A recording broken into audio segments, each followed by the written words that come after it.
continue to swing spit. You threatened to kill him? Viewer discretion is strongly advised. The following is based on the verbatim federal courtroom testimony of the Sean Diddy Combs trial, as reported by Inner City Press.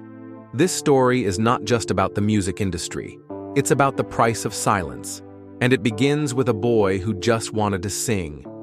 The courtroom fell into absolute silence as the judge looked down at the sheet of paper before him and spoke just 3 words. "Next witness, please." All heads turned as the double doors opened, and standing in the doorway, wearing a plain dark suit with no jewelry, no entourage, was Usher Raymond. A gasp rippled through the gallery. Some whispered, some covered their mouths. Usher stepped forward. The man who once moonwalked across our screens was now walking into a courtroom to confront the man who once controlled his career. This wasn't about music. This was about trauma. He approached the witness stand, raised his right hand, swore the oath. The prosecutor didn't waste time. "Mr. Raymond, tell us when it all began." Usher took a breath. "It began when I was 14, when my mom told me I'd be living with Diddy. Back then, it was all framed as mentorship. L.A. Reid said it would fast-track his career. Diddy was at the peak of his powers, and the music world believed any kid under his wing was destined to be a star. But as Usher told the court, that belief would soon dissolve into something far darker. "I didn't walk into a mentorship, I walked into a lifestyle." He described Diddy's Manhattan penthouse. Champagne served with breakfast. Strangers passed out in hallways. Half-dressed celebrities wandering around like lost souls. He called it flavor camp. I thought it was just branding. Later I realized it meant indulgence, excess, control. He paused. The courtroom waited. There were nights I woke up and saw people in masks walking through candlelit hallways. I thought it was a movie set. I told myself that, because the alternative was too hard to accept. Usher looked at the jury. It wasn't a home, it was a system, and I was the new recruit. At this point, the courtroom lights seemed dimmer, not physically, emotionally. Usher's voice didn't crack, but it was colder now. I was told to stop asking questions. Just watch, just learn. That's how grown men do it, he said. And so he did. He watched. And what he saw would follow him for the next 2 decades. The first time Usher truly woke up wasn't from sleep. It was from denial. He was 15. It was supposed to be a music retreat. Somewhere private, warm, far from the flashing lights. Diddy said they were heading to the Caribbean. No press, no managers. Just them and a few industry friends. I packed notebooks and headphones. I thought we were going to work on music. Instead, Usher said, he was handed a drink the moment they landed. The villa was remote, beautiful, and full of strangers. Cameras on tripods stood in corners like silent guards. People whispered in hallways. One woman handed him a robe without explanation. I kept asking, "When are we recording?" Nobody answered. Just laughter. That night, Usher said he walked past an open door. Inside were 2 men in robes and a third sitting silently in the corner, filming. No one looked up. I knew then I wasn't there to sing. I was there to witness. The courtroom froze. "I won't share every detail," Usher said, "because some things still wake me up at 3 a.m. But he did say this. Diddy sat me down the next morning, looked me in the eyes and said, 'What you saw last night, that's power. One day, you'll understand.' That was the first time Usher felt like a prisoner in paradise. The first time he realized the industry wasn't built on dreams. It was built on secrets. He leaned closer to the mic. That trip changed everything, and from that moment on, nothing about Diddy felt safe anymore. By 16, Usher wasn't just surviving in Diddy's world. He was keeping records. "I didn't call it a journal back then," he said. "I called it notes, but really it was confession. My only place to put down what I couldn't say out loud." The courtroom watched as Usher reached into a folder and held up photocopies, handwritten pages dated from 1998 to 2001. One line read, "Too many masks, too many secrets. Diddy says it's culture. I say it's survival." Another read, "Loyalty keeps you on tour. Honesty sends you home." He described nights where contracts were put in front of him, pages filled with legal jargon and pressure. One in particular stood out. A confidentiality agreement tied not just to music business dealings, but to private events, guest discretion, and media blackout clauses. I didn't understand half of it. My mom co-signed. I trusted them. That signature bought my silence. And that silence lasted years. In 2009, Usher continued, I was about to do an interview. One of the questions got too personal. The next day, I got a call.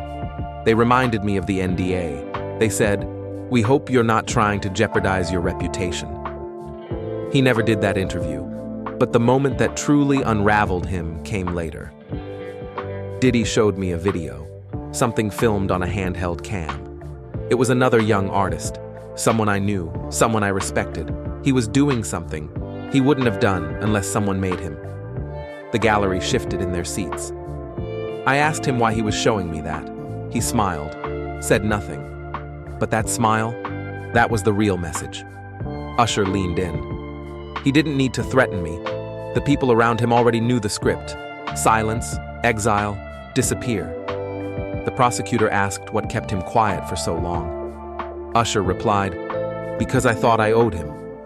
I thought success meant debt, that I had to be grateful.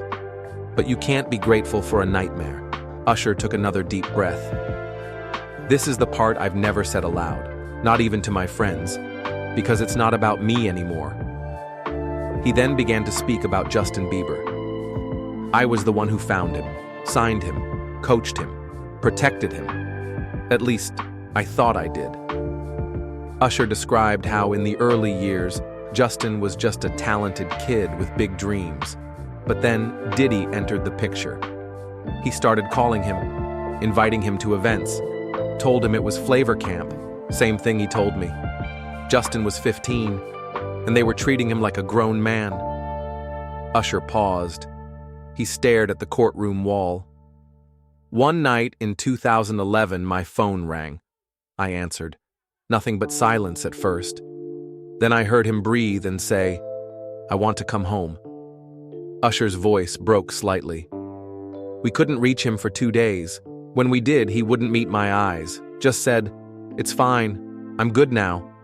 But he wasn't. He continued. That's when I confronted Diddy. I said, "What are you doing to these kids?" He looked me dead in the eye and said, "Same thing they did to me. That's how the game works." Usher's voice returned to steady. That was the last real conversation I ever had with him. After that, I kept my distance. But what happened to Justin haunted me, and it still does. He revealed that in 2018 he received an anonymous call. A voice said, "Tell him to keep his mouth shut or we'll shut it for him." When asked who he believed made the call, Usher didn't hesitate. "I think you know." He turned to the defense table. "And you know I'm not the only one, but I'm the one speaking now. For Justin, for the others, for the ones who never made it home." Usher shifted in his seat. The courtroom, tense and breathless, leaned closer. "You want to know the real cost of this industry? Look at the paperwork." He pulled out a contract, worn edges, highlighted lines. This, he said, was the first development deal he signed with Bad Boy. I was a teenager, no lawyer of my own, just trust. And that trust cost me my master's. The contract tied him into 5 albums. It gave the label ownership of his recordings until age 35. Usher said he didn't even understand what masters were at the time. "I just wanted to sing. They wanted everything else." He continued, "They used words like mentorship, development, family, but it was never about my voice. It was about control." The court was shown internal emails, drafted agreements, royalty statements, and a spreadsheet sent by a private accountant. It showed Usher had missed over $4.3 million in unpaid royalties. When he brought it to Diddy's attention, he claimed Diddy laughed and said, "If you knew what was really owed to you, you wouldn't sleep at night." Usher wasn't alone. He named other artists: Carl Thomas, Total, Black Rob, Craig Mack. He said Diddy had a pattern: pull them in, promise the world, give just enough to keep them close, then toss them when they asked for more. He paused. One artist tried to fight back. He stood up, asked for what he was owed. A week later, Diddy ordered all his demo tapes and video footage destroyed. That artist? He's gone. No one knows where. Usher looked directly at the jury. I remember his voice. I remember he was scared. And now, he's a ghost. The prosecutor asked why more artists didn't speak out. Because of leverage, Usher answered. Diddy always had it, and if you crossed him, he didn't just take your career. He made sure you never got it back. He added, I tried to organize a private meeting in 2011, a group of artists. We wanted to speak up together, share our stories, but someone tipped him off. The meeting never happened. A murmur passed through the gallery. This industry isn't just dirty, it's defended. The people who make the most noise, they disappear. The people who stay silent, they get paid. He held up another document, a copy of a settlement agreement, redacted names, non-disparagement clauses. You'd be shocked how many signed one of these just to sing their own songs again, just to use their own name. At this point, Usher's voice didn't waver, it sharpened. You think I'm the only one who lived this? I was just one of the lucky few with the resources to get out. But there were others. Too many. He looked to the gallery. Some overdosed, some had breakdowns, some just vanished. He pulled out one last page, a journal entry dated 2001, the day he walked away. It said, I survived Puffy. But did the kid in me survive? I still don't know.